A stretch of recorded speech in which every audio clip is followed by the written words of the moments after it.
আজ সফল পরীক্ষার্থী আদৃত পালকে মাননীয় মুখ্যমন্ত্রী টেলিফোনে শুভেচ্ছা জানান।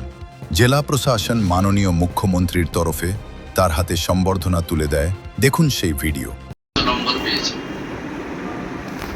তুমি আরো খুব বড় হও, ভালো থাকবে। হ্যাঁ, থ্যাংক ইউ স্যার। পুরো পশ্চিমবঙ্গের মানুষ তোমার জন্য গর্বিত। আমি কয়েকদিনের মধ্যে ডাকবো সচিবালয়ে, তোমাদেরকে সম্বর্ধিত করবো। খুব ভালো থাকবে। তোমার বাবাকে দাও, বাবা মামা। নমস্কার। হ্যাঁ নমস্কার। নমস্কার। হ্যাঁ নমস্কার। একদম আপনার ছেলে গোটা পশ্চিমবঙ্গের মানুষকে গর্বিত করেছে। আমি রাজ্যের মুখ্যমন্ত্রী হিসেবে এখন শিক্ষা দপ্তর আমার কাছে আছে। আমি আপনাদের সবাইকে শুভেচ্ছা জানাচ্ছি এবং স্বামীজির মন্ত্র চরৈবতী চরৈবতী বলে আপনার ছেলে আরো আরো বড় হোক। আপনাদের সকলের আশীর্বাদ করুক, সমাজের জন্য করুক, আমাদের রাজ্যের জন্য করুক, রাষ্ট্রবাদের জন্য। আমি একদিন ওকে ডাকছি আমাদের সচিবালয়ে, সেখানে ওকে সম্বর্ধিত করব।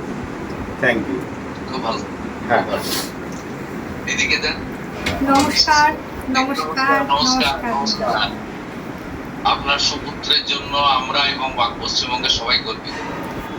আশীর্বাদ করুন, আশীর্বাদ করবেন, ও যেন ভালো থাকে, ভালো মনের মানুষ হয়, সমাজে সবার পাশে যেন দাঁড়াতে পারে। আশীর্বাদ এবং স্বামী বিবেকানন্দের আশীর্বাদ ওর উপর বর্ষিত। Thank you sir, thank you. ওর এই সাফল্যের জন্য আমরা স্কুলের শিক্ষক শিক্ষাকর্মী, সমস্ত মহারাজদের, পাড়া প্রতিবেশী, আত্মীয় স্বজন, আমার বাবা মা সকলেই আছেন। মা যদিও গত হয়েছেন 19 সালে। আমি সকলকেই এটা ডেডিকেট করব এবং শুধু তাই নয়, স্কুলের পরিবেশ, বিদ্যালয়ের যে ফুল ফল পাতা, পশু পাখি, প্রত্যেকটি জিনিসের সম্মিলিত একটা আবেগ ওর ওপর কাজ করেছে। এই বেশ কিছুদিন ধরেই ও হস্টেলে রয়েছে। সেই সাফল্য আমি সকলের প্রতি ডেডিকেট করতে চাই।